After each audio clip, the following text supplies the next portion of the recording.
Good morning students. BCom second year की corporate accounting की class number 47 आज हम स्टार्ट करेंगे। हमारा चैप्टर चल रहा है अमालगमेशन ऑफ कंपनीज। इस चैप्टर में क्वेश्चन नंबर 9 पिछली क्लास में हमने सॉल्व किया है। आज हम स्टार्ट करेंगे हमारे क्वेश्चन नंबर 10 से। देखिए स्टूडेंट्स, क्वेश्चन नंबर 10 हम पहले पढ़ लेते हैं। क्वेश्चन गिवन है हमारा 31 मार्च 2016 को वाइट लिमिटेड ग्रीन लिमिटेड का संविलयन करने हेतु सहमत हुई है। दो company white limited green limited, white limited green limited को एब्जॉर्ब कर रही है। That means white limited is our purchasing company and green limited is our vendor company. Okay, इस डेट पे ग्रीन लिमिटेड की बैलेंस शीट दे रखी है। देखिए स्टूडेंट्स, बैलेंस शीट गिवन है ग्रीन लिमिटेड की, वाइट लिमिटेड यानी कि परचेजिंग कंपनी की बैलेंस शीट गिवन नहीं है। ओके, वेंडर कंपनी की बैलेंस शीट देखते चलिए।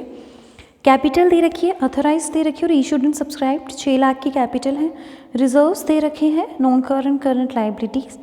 Asset side normal tangible intangible और करंट एसेट्स हैं। ओके, अब पढ़ते हैं आगे। दिया है वाइट लिमिटेड द्वारा क्रय प्रतिफल का भुगतान निम्न प्रकार तय किया गया कि वाइट लिमिटेड जो है ना वो परचेज कंसिडरेशन का पेमेंट किस तरीके से करेगी।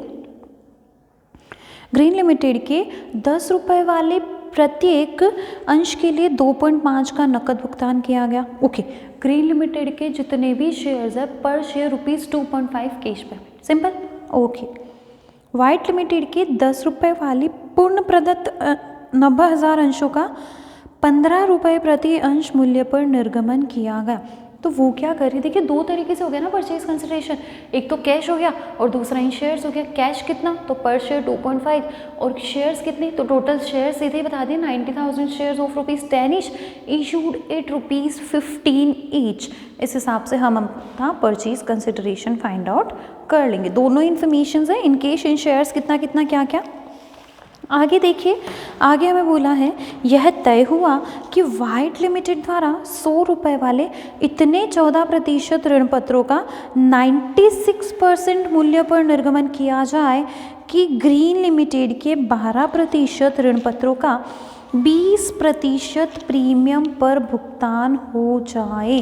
क्या बोल रहे हैं, दोनों चीज़ें ध्यान से देखिए। हमें सबसे पहली चीज़ ये समझिए कि ग्रीन लिमिटेड के जो डिबेंचर्स हैं उनको 20% प्रीमियम पर पे करना है। देखिए ग्रीन लिमिटेड के डिबेंचर्स कितने, 1 लाख रुपए के, तो मतलब इनको 1,20,000 का पेमेंट करना है। पेमेंट करने के लिए जो अपनी परचेजिंग कंपनी वो 96 की रेट पर डिबेंचर इशू करेगी, तो वर्किंग नोट बना के number of debentures to be issued हम फाइंड आउट कर लेंगे। चलिए ठीक है, आगे बोला गया है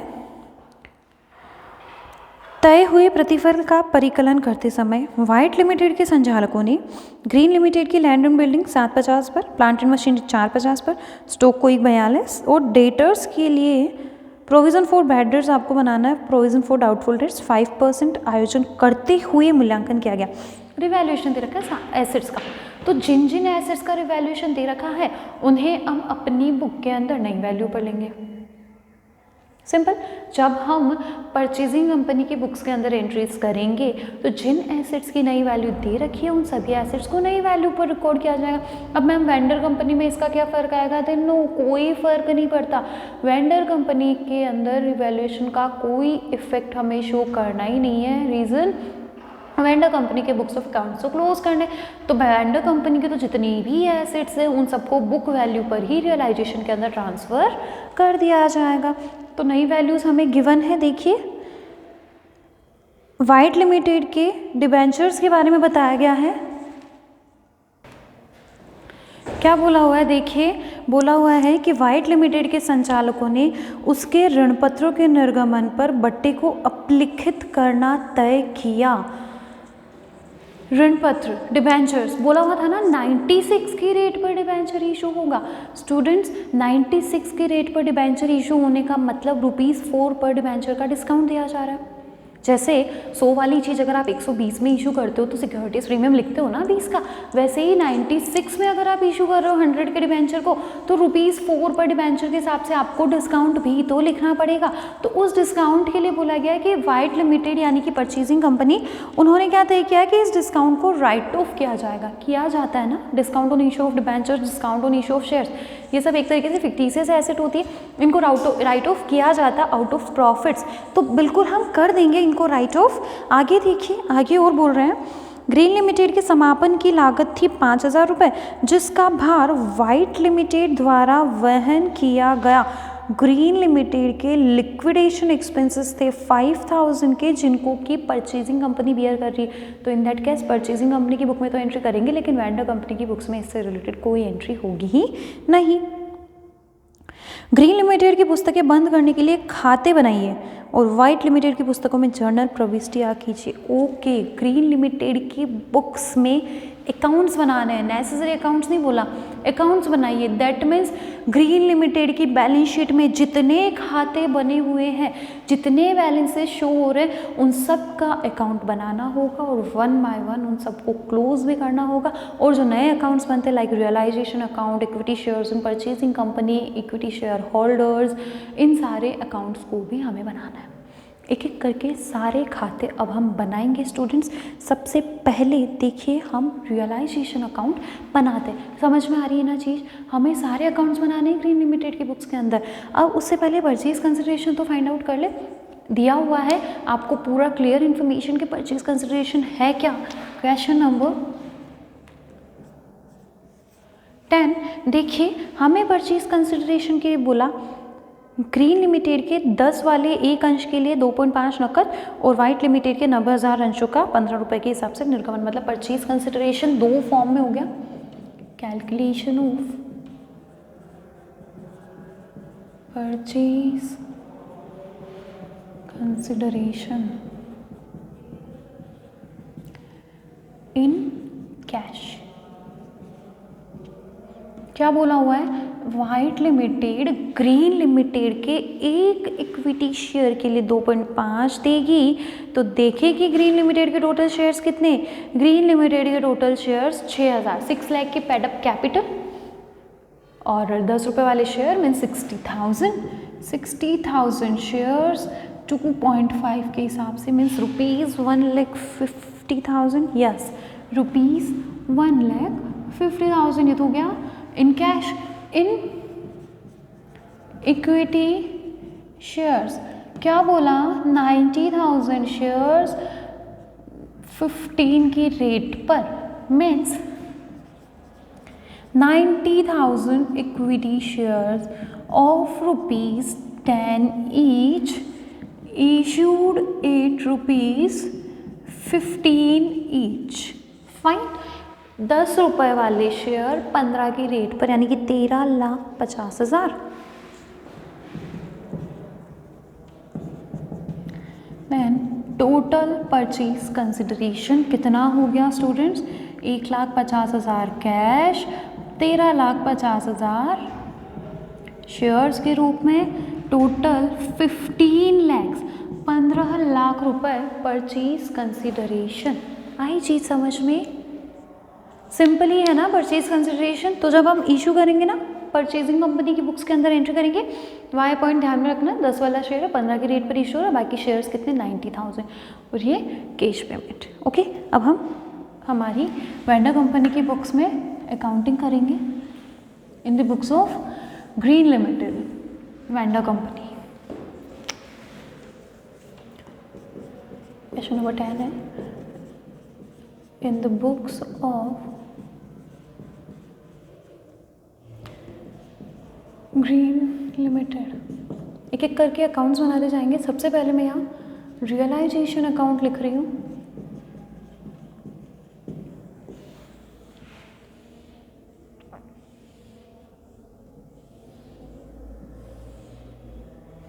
रियलाइजेशन अकाउंट, और उसके बाद जैसे जैसे अकाउंट्स हमारे एंट्री के अंदर आते जाएंगे हम एक एक करके सारे अकाउंट बनाते जाएंगे, सबके बैलेंस लिखते जाएंगे। देखिए रियलाइजेशन में सबसे पहले क्या किया जाता है, सारी एसेट्स और सारी लाइबिलिटीज़ को ट्रांसफ़र किया जाता है।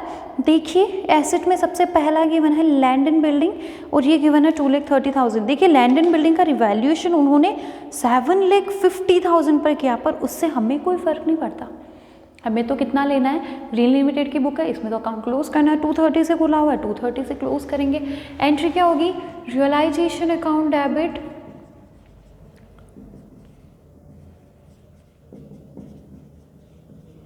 अब यहाँ अकाउंट कौन सा आया, नाम लैंड एंड बिल्डिंग, तो इसका अकाउंट यहाँ ओपन कर देते। तो इस तरीके से हम क्या करते जाएंगे, एक एक करके खाते खोलते जाएंगे। सारे अकाउंट हमें बनाने हैं क्वेश्चन के अंदर, बहुत छोटे छोटे से अकाउंट्स बनेंगे। तो इसका ओपनिंग बैलेंस गिवन है, ओपनिंग डेबिट बैलेंस कितना है 2,30,000।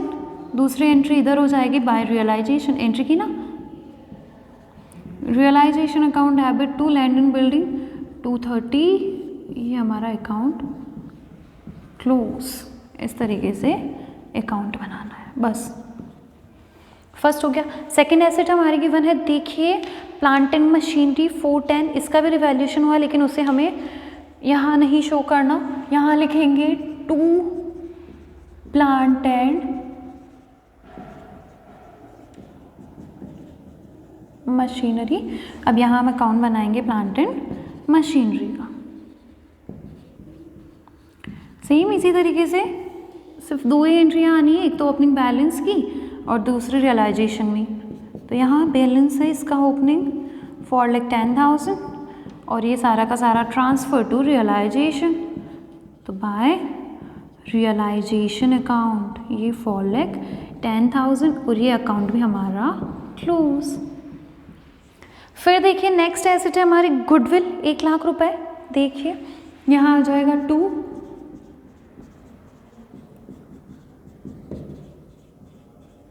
गुडविल का अकाउंट भी खोल देते हैं। यही सेम एंट्री है, एक एंट्री करनी है इसके अंदर भी, पर अकाउंट सारे बनाने के लिए बोला गया है तो हमें सारे अकाउंट्स तो बनाने ही पड़ेंगे। बाय रियलाइजेशन, यही एंट्री हुई ना, realization account debit to goodwill, तो गुडविल में आ जाएगा बाय रियलाइजेशन और इसके साथ हमारा गुडविल अकाउंट भी क्लोज।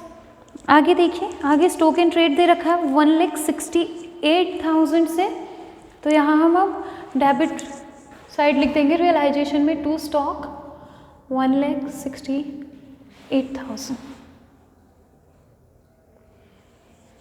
स्टॉक अकाउंट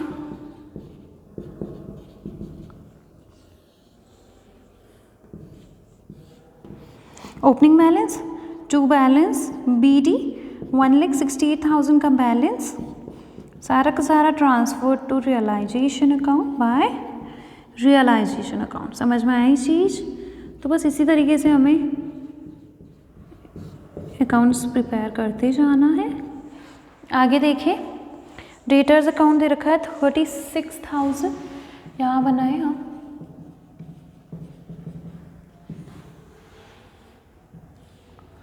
बैलेंस हमें गिवन है ओपनिंग, यहाँ लिखेंगे टू बैलेंस BD 36,000। यहाँ से ट्रांसफ़र हो जाएगा किस में स्टूडेंट्स, रियलाइजेशन अकाउंट में, तो इधर आ जाएगा bye realization account 36,000।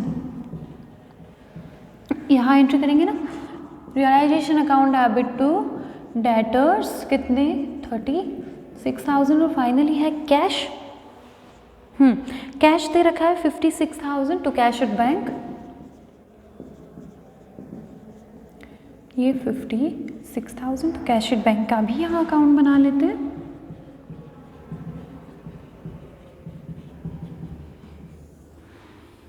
Opening balance to balance BD 56,000 and by realization, और इसके साथ हमारा कैश एट बैंक अकाउंट भी हो जाएगा क्लोज। चलिए फर्स्ट एंट्री जो हमारी होती है ना students, realisation account debit to assets, वो एंट्री की और उस एंट्री से रिलेटेड हर एक अकाउंट के अंदर हमने उसकी पोस्टिंग कर दी। आगे चलिए, इसके बाद अब हम करते हैं लाइबिलिटी से रिलेटेड एंट्रीज। लाइबिलिटी में है डिबेंचर्स और क्रेडिटर्स, तो इन दोनों के अकाउंट बनाएंगे और इनको हम रियलाइजेशन अकाउंट के अंदर क्रेडिट साइड पे ट्रांसफ़र करेंगे। 12% डिबेंचर्स, 12% डिबेंचर्स अकाउंट बनाएंगे। अब हम ओपनिंग बैलेंस लिखेंगे, बाय बैलेंस BD 1 लाख रुपए के डिबेंचर्स हैं, ट्रांसफ़र हो जाएंगे सीधे realisation account to realisation account 1 lakh. इनको पेमेंट वो जो बोला हुआ ना 96 की रेट पर करना है, जो भी करना है वो सारा हेडेक परचेजिंग कंपनी का, वेंडर कंपनी का कुछ नहीं। वेंडर कंपनी में तो जस्ट इधर आ जाएगा बाय 12% डिबेंचर्स 1 लाख रुपए की 100, ये हमारा डिबेंचर से रिलेटेड। ओके, अब क्रेडिटर्स भी है 20,000। चलिए क्रेडिटर्स अकाउंट बनाते हैं 20,000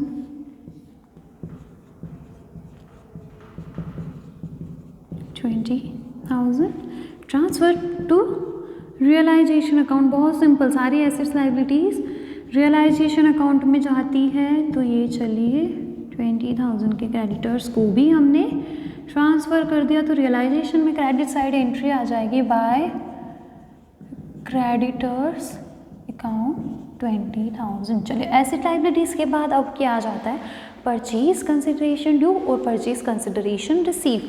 देखिए परचेज कंसिडरेशन ड्यू करने के लिए क्या एंट्री करते हैं students, purchasing companies account debit to realisation. तो परचेजिंग कंपनी यानी कि वाइट लिमिटेड का अकाउंट बनेगा यहाँ पे, वाइट लिमिटेड अकाउंट। अभी तक तो इनके अंदर कोई बैलेंस है नहीं इस अकाउंट के अंदर, लेकिन अब एंट्री आएगी क्या, White limited account debit to realisation account. यहाँ से हमारा परचेज कंसिडरेशन ड्यू होगा 15 लाख रुपए का। ठीक है, ये ड्यू किया तो रियलाइजेशन के अंदर भी इसकी एंट्री आएगी ना, बाय वाइट लिमिटेड अकाउंट, ये 15 लाख रुपए का परचेज कंसिडरेशन ड्यू। सिंपल। अब इसके बाद परचेज कंसिडरेशन रिसीव होगा, परचेज कंसिडरेशन रिसीव होगा। देखिए कैश में भी कुछ मिल रहा है और कुछ आपको यहाँ से इस अकाउंट को हटाना पड़ेगा, कैश एट बैंक यहाँ वापस बना रही हूँ क्योंकि स्टूडेंट इसमें और एंट्री आएगी ना, कैश एट बैंक अकाउंट। अभी तक जो एंट्री करी थी वो मैं वापस यहाँ बता देती हूँ। क्या किया था हमने, ओपनिंग बैलेंस लिखा था टू बैलेंस BD 56,000, इसको हमने रियलाइजेशन में ट्रांसफ़र कर दिया था बाय रियलाइजेशन अकाउंट 56। चले अब हम कर रहे थे बात कि परचेज कंसिडरेशन हमारा रिसीव होगा 1,50,000 रुपये कैश, रिमेनिंग 13,50,000 रुपये शेयर्स के रूप में। दो चीज़ें हमें रिसीव हो रही है, एंट्री क्या होगी, bank account debit, equity shares in White limited account debit to White limited account. तो इन तीन अकाउंट्स के अंदर हमें क्या करनी है, इसकी पोस्टिंग करनी है, cash account debit to White limited account. कितना कैश, 1,50,000। यहाँ बना रही हूँ मैं वो account, equity shares in White limited account, ये भी आएगा ना हमारे पास। और इसमें भी सिंपल सी एक एंट्री आनी है डेबिट साइड पे टू वाइट लिमिटेड, कितना, 13,50,000।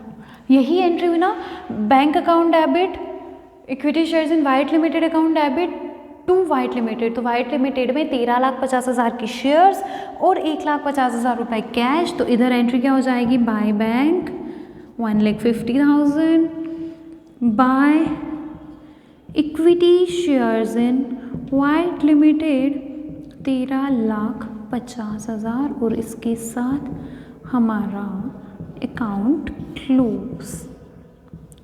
एंट्री याद है, पोस्टिंग करने में प्रॉब्लम नहीं आएगी। एंट्री है bank account debit, equity shares in White limited account debit to White limited, तीनों अकाउंट्स के अंदर पोस्टिंग कर दी, बैंक में और equity share in White limited में डेबिट साइड और वाइट लिमिटेड के अकाउंट में क्रेडिट साइड। चलिए इसके बाद आती है हमारे शेयर होल्डर से रिलेटेड बात। तो स्टूडेंट्स देखिए कि प्रेफरेंस शेयर कैपिटल तो है नहीं, जस्ट इक्विटी शेयर कैपिटल, तो इक्विटी शेयर होल्डर्स से रिलेटेड एंट्रीज हमें करनी है सारी, कैपिटल रिजर्व सब कुछ।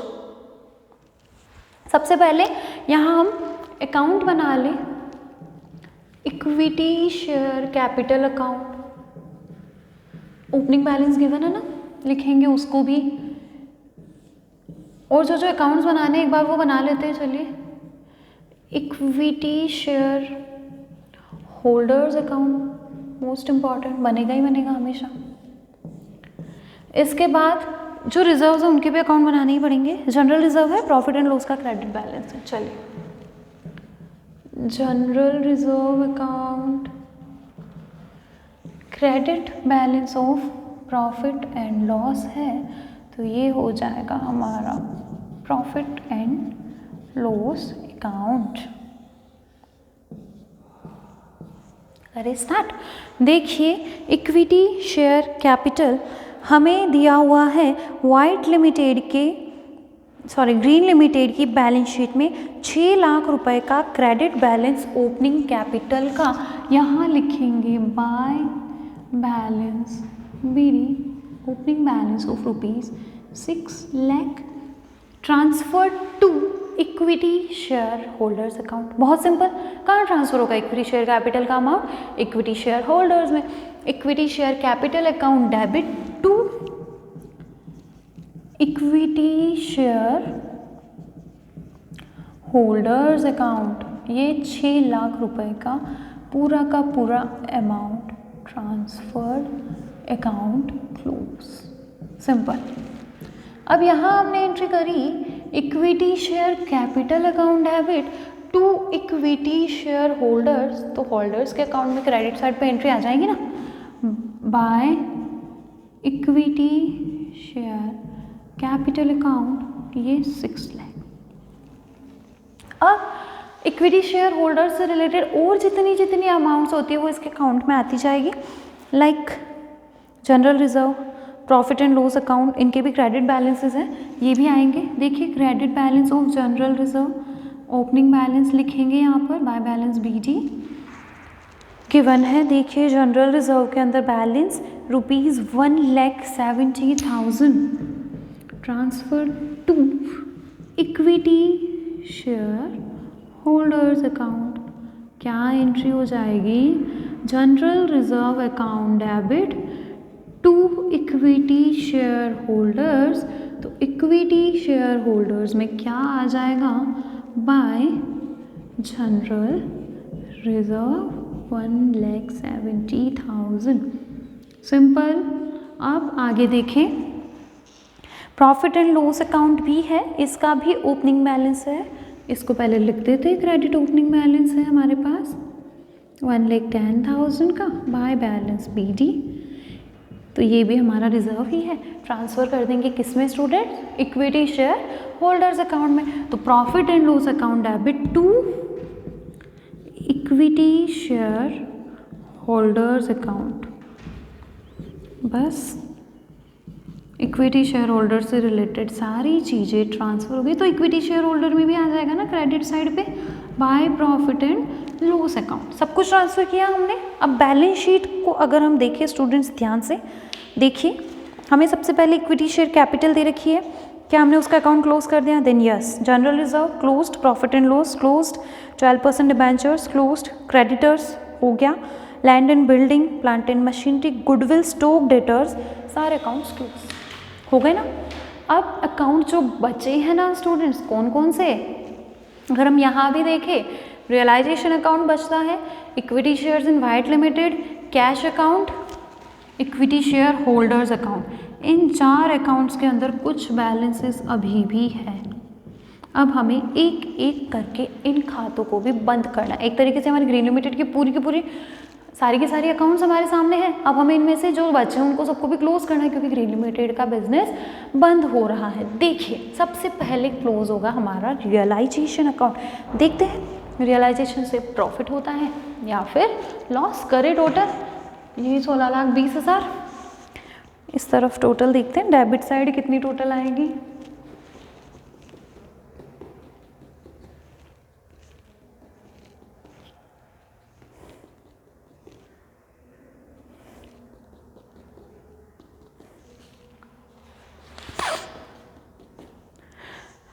प्रॉफिट आ रहा है स्टूडेंट्स 6,20,000 रुपये। मीन्स क्रेडिट साइड बैलेंस ज़्यादा है, डेबिट साइड बैलेंस कम है, तो 6,20,000 रुपये का रियलाइजेशन पर प्रॉफिट। और चाहे तो रियलाइजेशन पर प्रॉफिट हो और चाहे तो रियलाइजेशन पर लॉस हो, सारे कहाँ ट्रांसफ़र होने हैं? इक्विटी शेयर होल्डर्स के अकाउंट में। तो एंट्री होगी realisation account debit to equity share holders account and that is profit on realisation 6,20,000।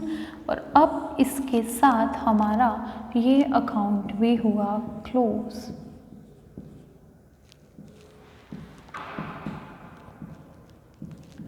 चलिए अब इसके बाद स्टूडेंट्स अब हमें इन अकाउंट्स को क्लोज करना है। हमने यहाँ पर एंट्री करी टू इक्विटी शेयर होल्डर्स, तो ये वाली एंट्री हमारे होल्डर्स के अकाउंट में भी आएगी। कैसे?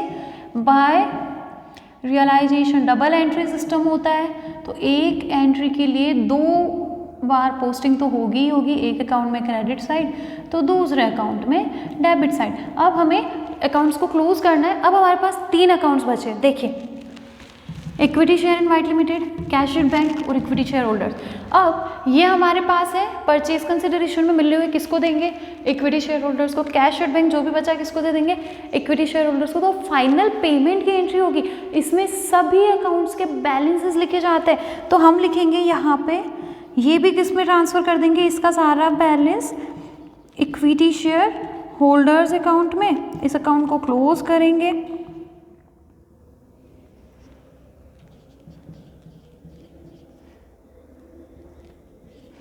कितना आएगा डिफरेंस? 1,50,000। किसको दिया? इक्विटी शेयर होल्डर्स को। तो एंट्री हो गई equity share holders account debit to bank, ये 150 दिया। इधर जो भी आपका इक्विटी शेयर होल्डर्स के अंदर ट्रांसफ़र कर दो, 13,50,000। तो इक्विटी शेयर होल्डर्स के अकाउंट में ही डेबिट साइड पर एंट्री आ जाएगी to equity shares in White limited account. कितना? 13,50,000। ये हमारी फाइनल पेमेंट की एंट्री होती है। एंट्री क्या हुई? Equity share holders account debit to bank to equity shares in White limited. अब इस एंट्री के बाद हमारे अकाउंट के अंदर कोई बैलेंस बचना ही नहीं चाहिए। देखिए क्या दोनों तरफ टोटल सेम आ रही है। इधर तो 15 लाख, इधर तो बिल्कुल 15 लाख रुपए। और इस एंट्री के बाद मैंने कहा था ना किसी अकाउंट के अंदर कोई बैलेंस रहेगा ही नहीं। आप देख सकते हैं हमारे सारे अकाउंट्स क्लोज हो गए। हमने कुछ नया नहीं किया, 1 बाय 1 अपनी एंट्रीज़ को याद किया और उन एंट्रीज़ के बेस पे अकाउंट्स के अंदर हम पोस्टिंग करते गए और हमने फाइनली देखा तो हमारे सारे अकाउंट्स क्लोज हो चुके हैं। मीन्स वेंडर कंपनी की बुक्स ऑफ अकाउंट्स के अंदर अब कोई भी खाता खुला हुआ नहीं है। और हमें बोला भी यही गया था कि ग्रीन लिमिटेड की बुक्स में खाते बंद करने हैं, सारे अकाउंट्स हमें प्रिपेयर करने हैं। तो वो काम अब हमने कर लिया है। समझ में आई चीज़ स्टूडेंट्स? इस तरीके से हमें अकाउंट्स अगर बनाने को बोला जाए, वैसे एग्ज़ाम में अकाउंट्स वाले क्वेश्चन थोड़े कम पूछे जाते हैं, ज़्यादातर जर्नल एंट्रीज से ही क्वेश्चन आते हैं। लेकिन अकाउंट भी पूछा जाए तो कहीं दिक्कत लेने की ज़रूरत नहीं है, अकाउंट्स बन जाएंगे। मैंने अकाउंट्स को प्रॉपर फॉर्मेट में नहीं बनाया। आप लोगों को भी लग रहा होगा कि ये फॉर्मेट तो नहीं है अकाउंट का। अकाउंट का फॉर्मेट कैसे आता है? इधर डेबिट लिखा जाता है, क्रेडिट लिखा जाता है, यहाँ डेट का कॉलम बनता है, यहाँ पे डेट लिखी जाती है, पर्टिकुलर्स, जर्नल फोलियो और उसके बाद अमाउंट। तो आपको हमेशा अकाउंट हमेशा आप प्रॉपर फॉर्मेट के अंदर ही बनाएंगे। ओके स्टूडेंट्स, प्रॉपर फॉर्मेट में आपको अकाउंट बनाने हैं, जर्नल भी आपको प्रॉपर फॉर्मेट में ही बनानी है। इस क्वेश्चन नंबर 10 में दो बोला था हमें, फर्स्ट तो बोला था कि ग्रीन लिमिटेड की पुस्तकें बंद करने के लिए खाते बनाइए, वो हमने बना दिया। सेकंड बोला है व्हाइट लिमिटेड की पुस्तकों में जर्नल प्रविष्टियाँ दीजिए।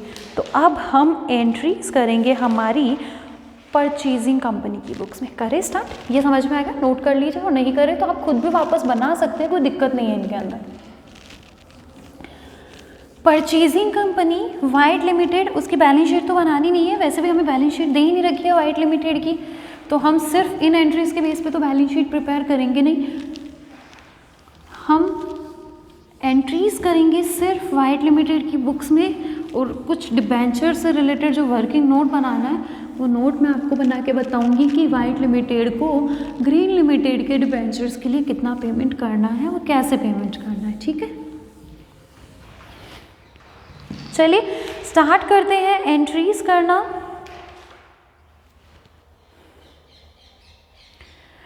वाइट लिमिटेड ग्रीन लिमिटेड का जब बिजनेस परचेज कर रही है, ध्यान रखना स्टूडेंट्स कि सारी एसेट्स लाइबिलिटीज, अभी तक के क्वेश्चंस के अंदर तो क्या हो रहा था कि बुक वैल्यू पर आ रही थी तो कोई दिक्कत थी नहीं वहाँ पे, लेकिन इस क्वेश्चन के अंदर बुक वैल्यू पर रिकॉर्ड नहीं होगी। जो नई वैल्यूज दे रखी है जिन जिन एसेट्स से रिलेटेड, उन एसेट्स को हमें क्या करना पड़ेगा, नई वैल्यू पर लिखना पड़ेगा। तो लिखेंगे in the books of white limited. First देखिए कौन कौन से एसेट्स आपने ली है। सबसे पहला रिवैल्यूएशन भी दे रखा है एसेट्स में। फर्स्ट है लैंड एंड बिल्डिंग, जो कि बुक्स के अंदर तो गिवन थी 230 से, लेकिन आपने रिवैल्यूएशन करके लिया 750। फाइन, एंट्री करें land and building account debit 750। Next हमारी एसेट है प्लांट एंड मशीनरी। बुक में तो 410 पे गिवन है, आपने इसका रिवैल्यूएशन 450 पे किया तो 450 पे लिखेंगे। Plant and machinery account debit. चलिए आगे है गुडविल। गुडविल को हम अभी के लिए अमाउंट ना लिखें।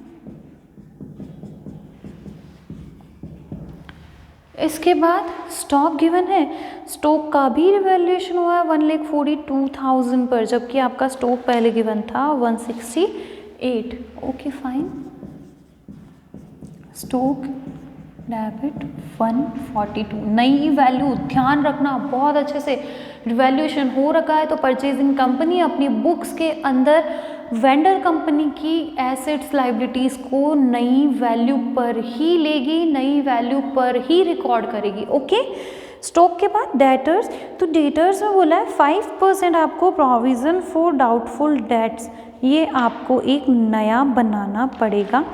डेटर्स जो है ना स्टूडेंट्स, देखिए हमारे दे रखे हैं 36,000 से, डेटर्स कितना गिवन है स्टूडेंट्स 36,000, उस पर 5% आपको बनाना है प्रोविज़न फॉर डाउटफुल डेट्स। तो दो ऑप्शन है स्टूडेंट्स। पहला ऑप्शन आप क्या करें कि डेटर्स की वैल्यू को कम करके लिख दें सीधा 36,000 माइनस 5%, एक तो ऑप्शन ये। दूसरा ऑप्शन ये कि आप डेटर्स को पूरा 36,000 पर लिखें और साथ के साथ एक नई लाइबिलिटी साइड शो कर दे, to provision for doubtful debts 1800, मतलब जब परचेज की एंट्री करेंगे ना उसी में to provision for doubtful debts 1800 से, 5% 36,000 का 1800 होता है, दोनों ऑप्शन। तो हम यहाँ लिखेंगे डेटर्स अकाउंट डेबिट 36,000 माइनस 5%, यानी कि 1,800 रुपये क्या कर देंगे हम यहाँ से हटा के फिर ही उसको लिखें। दोनों ऑप्शन मैंने आप लोगों को दे दिए, कोई सा भी आप ले सकते हैं। अब चलिए आगे देखें। कैश एट बैंक है, कैश का तो कोई रिवैल्यूएशन होगा नहीं, as it is cash at bank account debit 50 6,000। चलिए अब आते हैं लाइबिलिटी साइड पर। लाइबिलिटीज़ में डिबेंचर्स है और दूसरी चीज़ लाइबिलिटीज़ के अंदर है क्रेडिटर्स। डिबेंचर्स है 1 लाख के, लेकिन ध्यान देना इन्होंने डिबेंचर्स को 20% प्रीमियम पर लेना तय किया, इसलिए डिबेंचर्स यहाँ 1,20,000 से आएंगे। दूसरा ऑप्शन ये भी है कि 1 लाख के डिबेंचर्स यहाँ लिखे और फिर डिबेंचर होल्डर्स को जब पेमेंट किया जाएगा ना तो 20,000 वहाँ से हम गुडविल या फिर कैपिटल जो भी कंडीशन डिफरेंस आता है ना क्वेश्चन के अंदर वहाँ पर डेबिट कर दे। दूसरा ऑप्शन जिस वैल्यू पर लेना तय किया वो ही वैल्यू यहाँ लिख दो सीधा 20% प्रीमियम ऐड करके। इसके बाद क्रेडिटर्स सिंपल 20,000,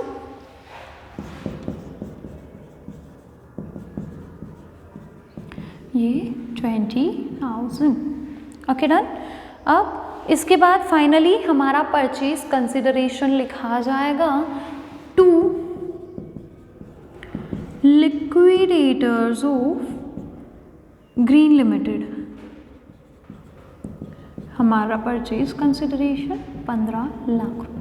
अब क्या करना है, अब हमें इस एंट्री का बैलेंस देखना है, गुडविल या फिर कैपिटल रिजर्व। जो बैलेंस अगर इधर ज़्यादा है अमाउंट इधर कम है तो वो गुडविल में डाल देंगे जितना भी बैलेंस बच रहा है।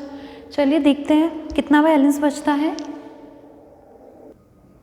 डिफरेंस देख लेते हैं। देखिए इधर तो 16,40,000 माइनस 750, 450, 142, 34, 200, 56,000। ये हमारा बैलेंस आता है 2,07,800 रुपये goodwill balancing figure. Okay clear हुई चीज़।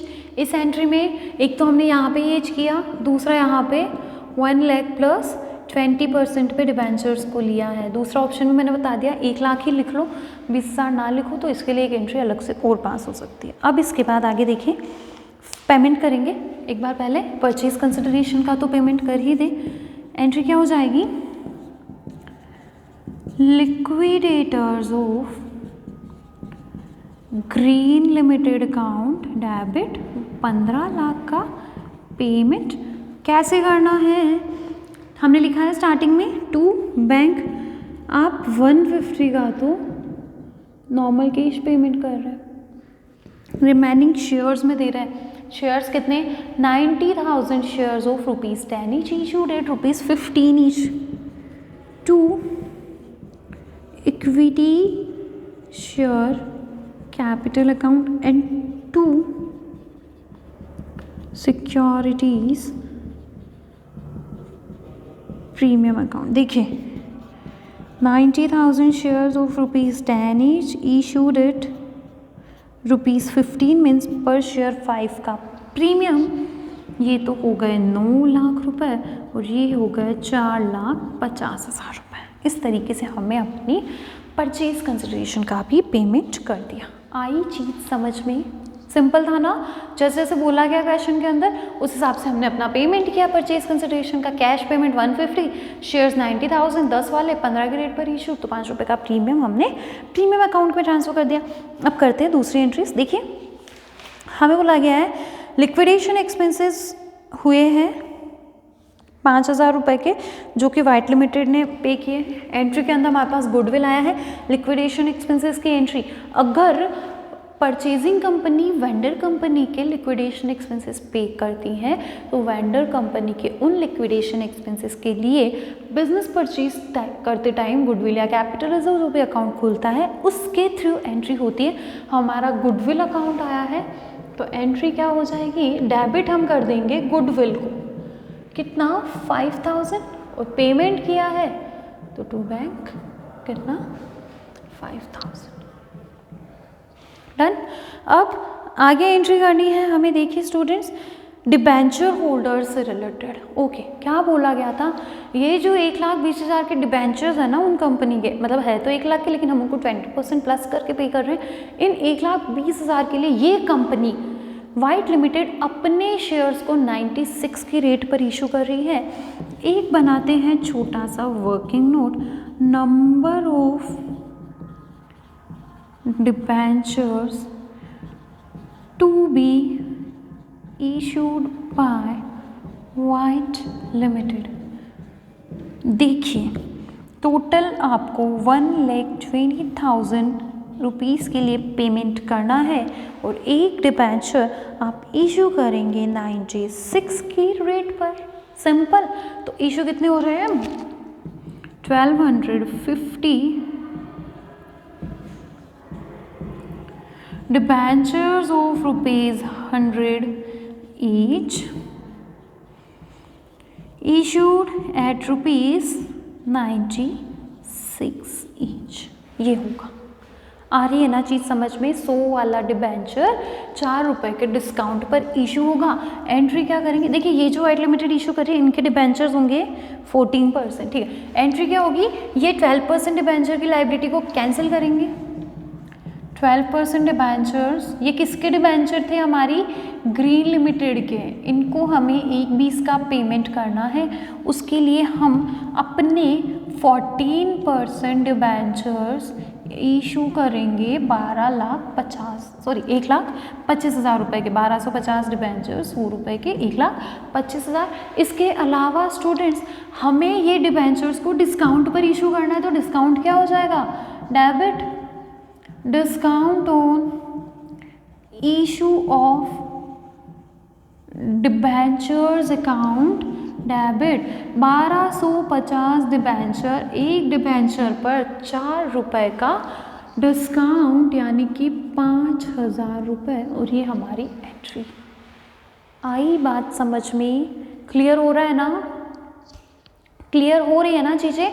कैसे किया हमने? 120 का पेमेंट करना है। ये लाइबिलिटी जो थी ना, कुल मिला के एक चीज़ समझ लो कि उनकी डिबेंचर को अपने डिबेंचर में बदलना और उसके लिए डिस्काउंट भी दे रहा है।